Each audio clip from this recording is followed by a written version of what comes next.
Aujourd'hui, dans un seul plat, j'ai marié la sardine de mon enfance, donc celle de ma propre maman, avec un accompagnement libanais qu'on appelle batata hara. Je profite de saluer chaleureusement le peuple libanais et c'est parti pour la recette.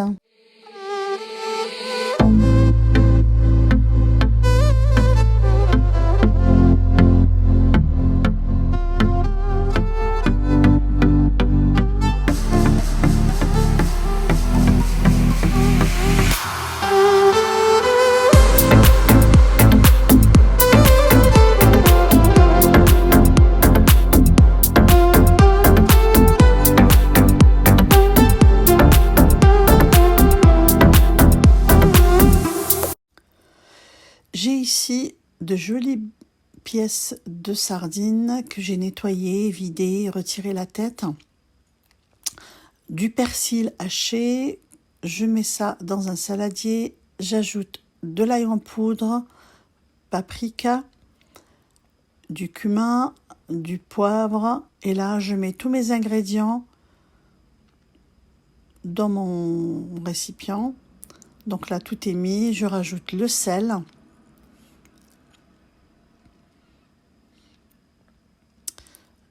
J'ajoute du poivre,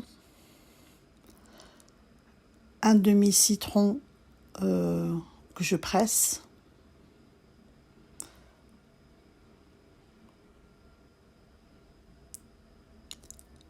un bon filet d'huile d'olive. Voilà, ma marinade, elle est finie. Je vais tout mélanger et je badigeonne mes sardines. Voilà, elles sont prêtes, on va laisser reposer 30 minutes. Dans une assiette, je mets de la farine, donc je vais badigeonner mes sardines dans la farine. Je secoue pour retirer le surplus. Voilà, tout est prêt. On va passer à la cuisson. Donc là, je mets mes sardines à cuire sur feu doux, donc sur une huile bien chaude. Donc là, je retourne mes sardines. Je retourne mes sardines une fois que je sais que c'est doré. Et je les mets sur une grille, surtout pas de l'essuie-tout, pour garder un bon croustillant. Là, je vais attaquer ma pomme de terre. Donc, je vais couper ma pomme de terre en dés.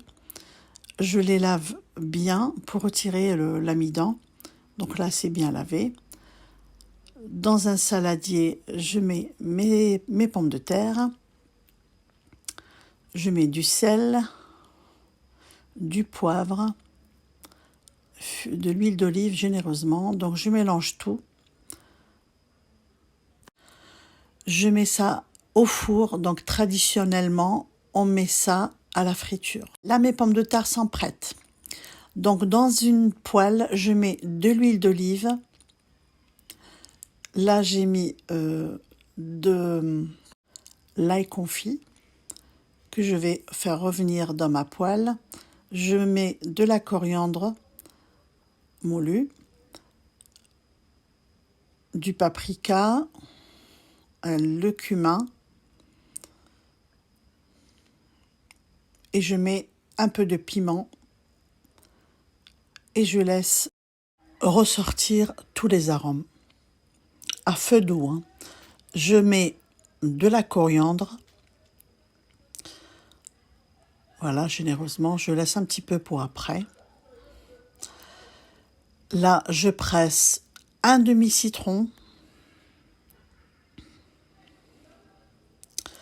Je mets mes pommes de terre et je les fais un petit peu revenir, un petit peu sauter avec toute cette préparation. Ça sent vachement bon. Je rajoute du persil une fois j'éteins le feu, du citron. Et voilà, batata hara est prête. Voilà ma façon de dresser mon assiette. Donc à vous de choisir comment vous faites votre dressage. N'oubliez pas de liker ma vidéo, de la partager avec vos amis et de vous abonner si ce n'est pas fait.